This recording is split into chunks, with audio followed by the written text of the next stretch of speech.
There's a limit to how much negative, painful information the human brain can hold at one time. The death toll has climbed to more than 9,700 Palestinians. 20,000 people. 30,000. Surpassed 40,000. When your news feed is constantly filled with death and destruction, it takes a mental toll. Brain imaging research shows a limit to how much empathy humans can deal with. And when people are shown footage from news or documentaries of people suffering, it triggers pain networks in your brain. So for those who have begun to avoid news of the conflict, this doesn't make you a bad person, it makes you human. And in a world where content creators are rewarded for the engagement they get, the world's social media platforms have all played a significant role in how the war is being shaped. And to eradicate this Nazi-type Hamas. Hamas shouldn't be called a terror organization if the IDF isn't. However, regardless of ideology, religion, or moral standing, the suffering inflicted on Gaza over the past year is almost unimaginable. Since the war began, at least 41,615 Gazans have lost their lives. Around 16,500 of those are children. According to the UN, in just the first 3 months of the fighting, more than twice as many children died in Gaza as in all the conflicts worldwide in 2022. According to Oxfam, more women and children have been killed in Gaza by the Israeli military over the past year than the equivalent period of any other conflict over the past 2 decades. The same report claims Israel has hit civilian infrastructure across Gaza with explosive weapons once every 3 hours on average since the war began. The true death toll may never be known, as rubble from explosions is showered by rubble from the next bombardment. In the occupied West Bank, over 700 Palestinians are estimated to have been killed by Israeli settlers or military actions.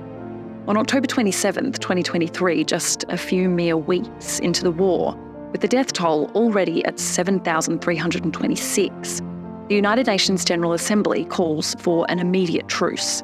120 nations vote yes, the US and Israel vote no. 45 countries, including Australia, the UK, Germany, India and Canada, abstained from voting. Months later, Canada and Australia joined calls for a ceasefire. By the time the war reached Lebanon's capital Beirut in September of this year, the scale of suffering in Gaza had become impossible for world leaders to ignore. With over 41,600 Gazans dead and more than 96,000 injured, the humanitarian crisis was described as unbearable. The devastation prompted renewed calls for a ceasefire from leaders like Joe Biden and various European nations. Yet despite their pleas and the overwhelming evidence of human suffering, these calls were largely spurned. The humanitarian toll we're now seeing after a year of conflict is staggering. Of the 2.2 million Gazans, 90% have been displaced at least once since the war began. Half of those are children. Access to water, food, fuel and medicine is largely gone, as infrastructure has been destroyed. Only 17 out of 36 hospitals in the Strip are still partially functioning. Many have been destroyed in attacks, some intentionally targeted by Israel, who claimed they were used by Hamas as cover. According to the Norwegian Refugee Council, 83% of the food aid intended for Gaza does not make it in. An estimated 50,000 children urgently require treatment for malnutrition. According to the United Nations, in August, more than 1 million people did not receive any food rations in southern and central Gaza. And more than half of the homes have been destroyed, 65% of roads, 85% of school buildings gone, in figures collated by the World Health Organization and the UN. Gaza's agricultural land has all but vanished, its shops and businesses obliterated. Campaigns from the World Health Organization are attempting to vaccinate more than 187,000 children for polio as disease breaks out across the blockaded enclave. The survivors walk around on 37 million tonnes of debris as toxic waste, raw sewage and disease flow out into the Mediterranean Sea. International doctors coming to help with the wounded have called it hell on earth. Countless war crimes are alleged, the potential targeting of aid workers, civilians and refugee camps, with little regard for the laws of engagement, have been levelled at Israeli forces. Yet now, almost 1 year on, while there is little doubt that Hamas has been severely suppressed, the war in Gaza is stuck. This obstruction has led to widespread protests against the Netanyahu government in Israel. Many citizens believe the war was initiated to bring home the hostages, but the public sentiment is increasingly questioning the government's actions. Instead, it becomes an attritional battle, set to rumble through the one-year anniversary of the October 7 massacre. It is only in recent months that some nations that supply Israel with its vast arsenal of weapons have begun to restrict certain shipments. 7 governments, including the United Kingdom, have suspended the transfer of specific munitions. However, the impact of this war on the people of Gaza, or at least those lucky enough to survive, will be felt for generations to come.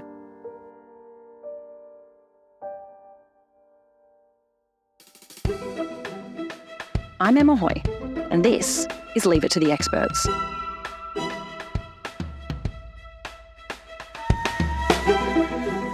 Let's attempt to distill and understand the events of the past year to help us navigate this complex landscape. My colleague Lachlan Caselli spoke with Dr. James Dorsey. Dr. Dorsey is an Adjunct Senior Fellow at Nanyang Technological University's School of International Studies and author of the syndicated column and podcast, The Turbulent World with James M. Dorsey.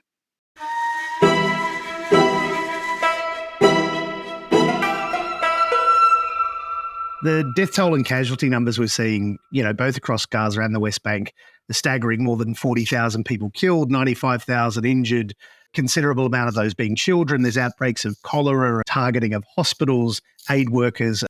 After the horrific events of October 7, was there any other way this could have been? Is there any other way this could have played out as opposed to this whole sort of decimation?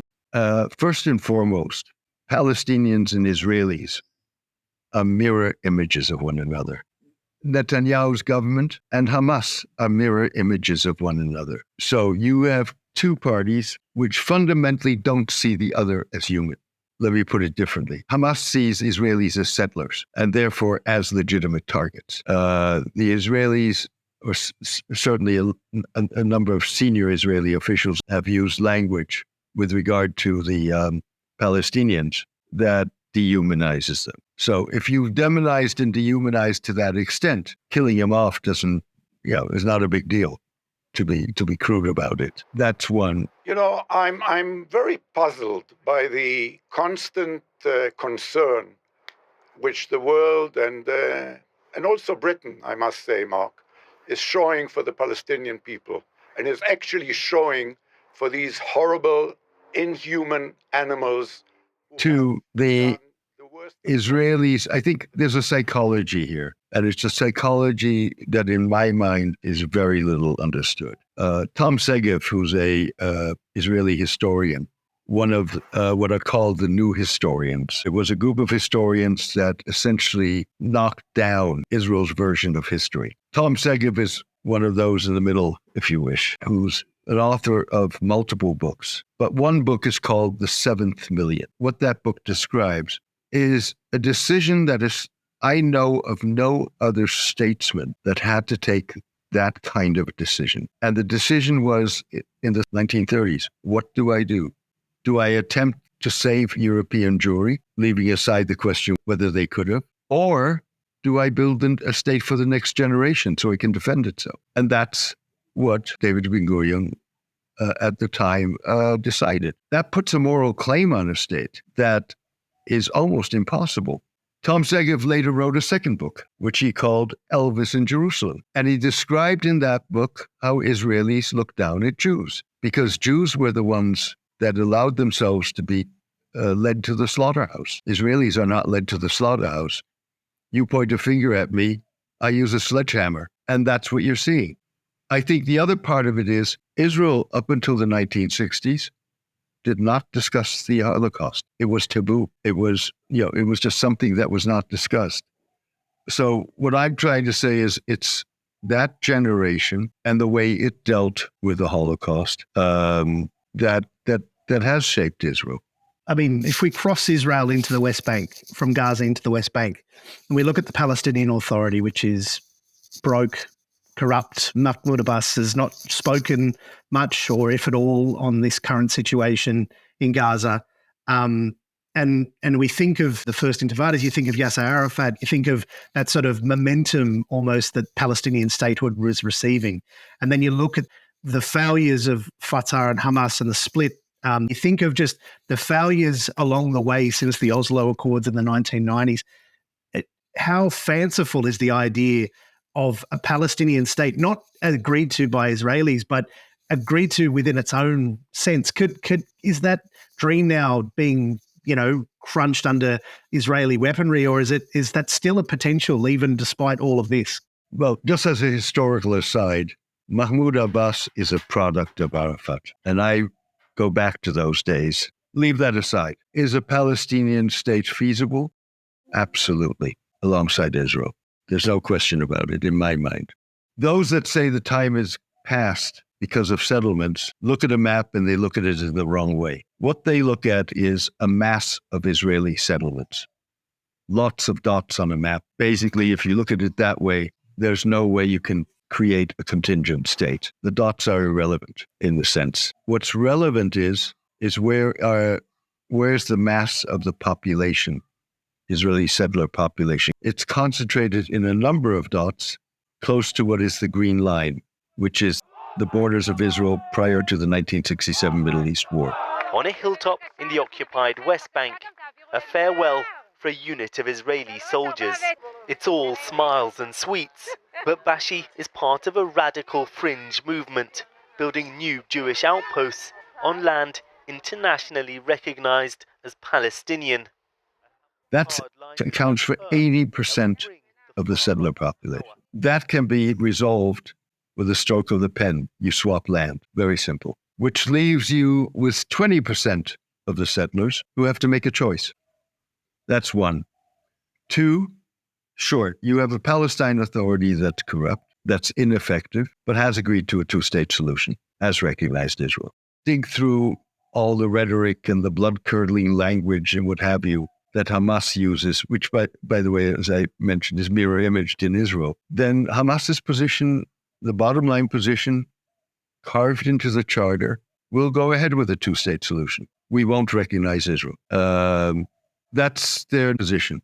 The Israelis, again, will argue doesn't constitute accepting that there is a Jewish state and that the Palestinians have to live in peace and security with it. There are two issues here. There's a Palestinian issue, which is on the Hamas side. Hamas looks at the Oslo Accords that were concluded in 1992. To get to those accords, Fatah and Arafat had to check their trump cards at the door. They had to recognize Israel, abandon the armed struggle, and then they would be given a seat at the table. Their leverage was gone. So Hamas's position is we don't play our cards till we have a deal. There's another problem on the Israeli side. The Israelis demand recognition of the right to exist. Let's make one thing clear. Israel has a right to exist and to defend itself. That is an indisputable fact. But so do Palestinians. And that's a fact that's often ignored. International law, diplomatic practice is you recognize. That does not entail that you accept as truth or whatever the national myth, the national narrative of the state that you are recognizing. It does not mean that you recognize its policies or support its policies. You recognize the state, period. That's not good enough for Israel because it wants its narrative to be recognized as right, which means it wants Palestinians and others to basically discard their own narrative. And Israel and Palestine, by definition, will have very different narratives. Can that coexist, though? Can you coexist with an entirely different narrative, like the Iranians and the Americans live in two different universes mentally, but they exist on the same planet? Palestinians in majority would, I believe, accept a two-state solution. In other words, they realize they're not going to get all of Palestine. They may dream of it. Israelis dream. I remember in the 1978, Ezer Weizmann, who was the Likud member, he was former commander of the Israeli Air Force. He was at the time Minister of Defense for the Likud, and he stood in front of a map of the Middle East as the Likud envisioned it, which had no Palestine, no West Bank. It had no Jordan. And he was asked about it. And he was asked about Arafat's or the PLO's concept of a secular democratic state that would replace Israel. And he said, Arafat can dream. I can dream. So, with other words, yes, you can have two states living next to each other with different narratives.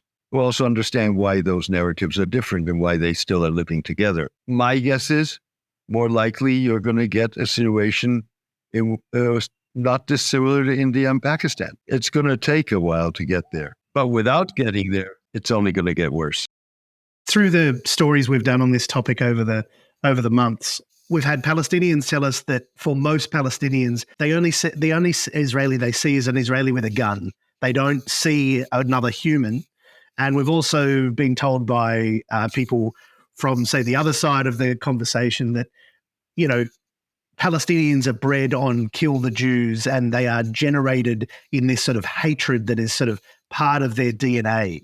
You know, you speak of it will take some time to get through that. What does it take, you know, if we look at around the world at, say, you know, rewiring Cambodians after the Khmer Rouge, or how does Iraq and the Syrians get through what happened with ISIS? Like, is this possible to be able to do this? How long would it take?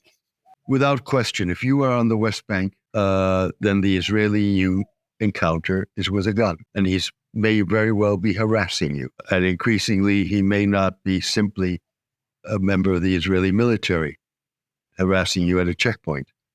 He may be a vigilante settler. In a lot of ways, the other part of it is true also. Many Israelis, Jewish Israelis, don't encounter Palestinians.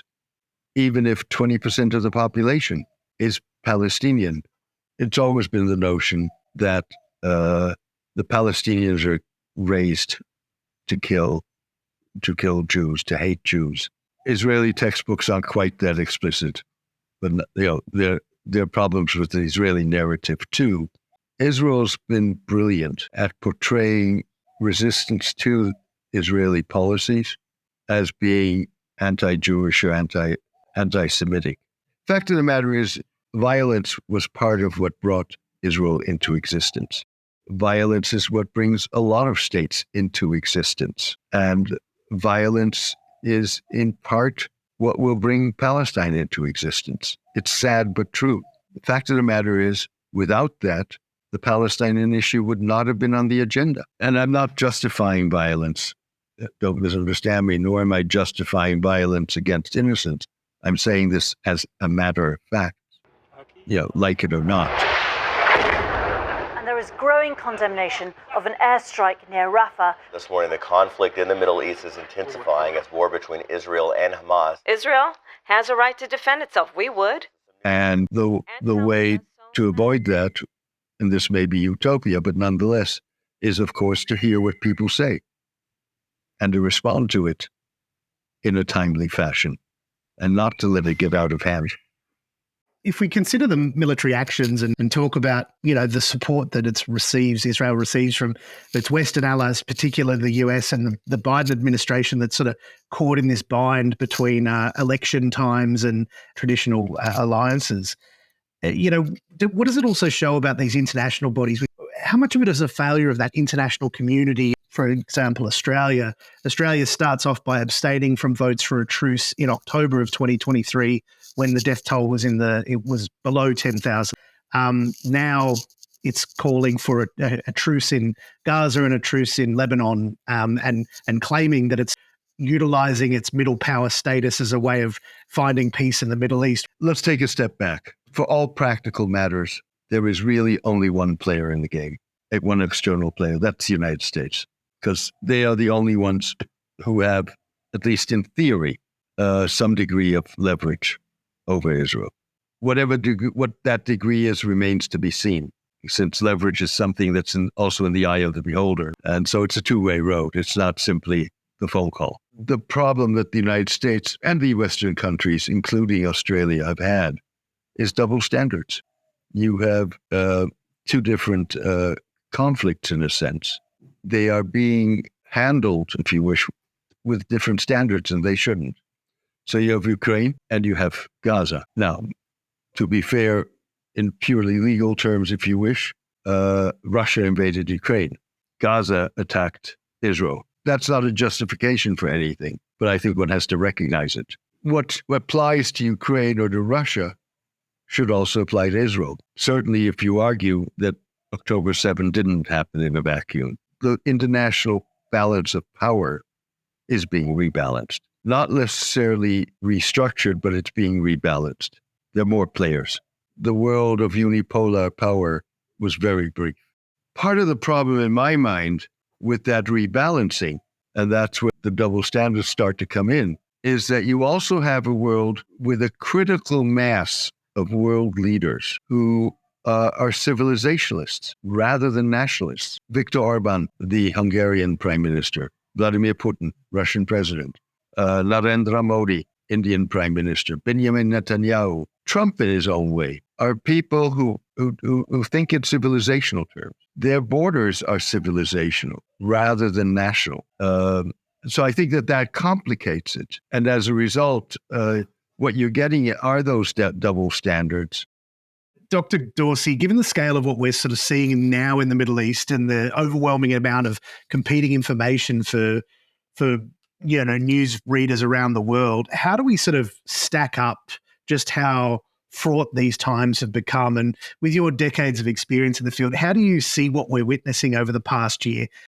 There's no doubt things are fraught and in principle can get worse. And in the Middle East, essentially, if you place your bets, you bet they're going to get worse. Where we stand is essentially, we've got three fronts, if you wish. One is Palestine, Gaza. The issue there is that Israel obviously has occupied Palestinian land for at least almost six decades, refuses to recognize Palestinian national rights, and that's a festering wound. Antonio Guterres, famously to the great consternation of the Israelis, said October 7 last year, the Hamas attack on Israel, did not occur in a vacuum. And it didn't. It was the product of Israeli policies. Netanyahu, with his far-right government, sees this as an opportunity to wipe out the organization most willing and capable to confront Israel, Palestinian organization, and in the process try and kill basically Palestinian national aspirations and create a Palestinian leadership that would operate under Israeli tutelage. Lebanon is different. First of all, this round of the conflict in Lebanon was started by Hezbollah. It was not started by Israel. Hezbollah did this in solidarity with the Palestinians, with Hamas, for its own domestic political reasons, but it started the war. And you could argue that the Israelis were fairly patient for a year. Essentially, the late Hezbollah leader, Hassan Nasrallah, miscalculated. He miscalculated both with regard to Israel, with other words, underestimating how Israel would ultimately respond, and overestimating the degree to which Iran would come to Hezbollah support. Which brings us to the third front, if you wish, Iran. There's no doubt that Iran's network of non-state partners that are part of its forward defense, basically trying to compensate, as it does with ballistic missiles, for the fact that it's not able to build a full-fledged military because of sanctions. Hezbollah, within that forward defense strategy, was the crown jewel. And the Iranians weren't going to sacrifice their crown jewel for the Palestinians. The Iranians are now in a bind because that strategy is turning out to be a double-edged sword. On the one hand, it's part of the defense strategy. It positions Iran as the champion of Palestinian rights. But on the other hand, it threatens to drag it now into a full-fledged conflagration with Israel, which could prove disastrous for Iran. Essentially, because they are in a bind. There's part of the Lebanese Shiite community that for whom Nasrallah, the Hezbollah leader, was a father figure. He was a provider. He was a protector. He was a spiritual guide. And there are a fair number within that community that feel that Iran betrayed him, that it abandoned him. By the same token, Iran's non-state partners expected more from Iran, and Iran has a reputation to keep up. So it's got a balancing act. Dr. James Dorsey, thank you so much for speaking to us. Pleasure. Thank you for having me. That's it for this episode of Leave It to the Experts. For more on our coverage of the widening war in the Middle East, head to 360info.org, where you can read James Dorsey's article, along with many others from experts across the globe. You can also sign up for our newsletters and Newswire for journalists and understand our work to fight against misinformation with university experts worldwide. This episode of Leave It to the Experts was produced by Michael Joyner, Reese Hooker and Lachlan Gaselli, with research by Flynn Gary. Music by Jan Skubaszewski at Red Moon Studios, and I'm your host, Emma Hoy. See you next time.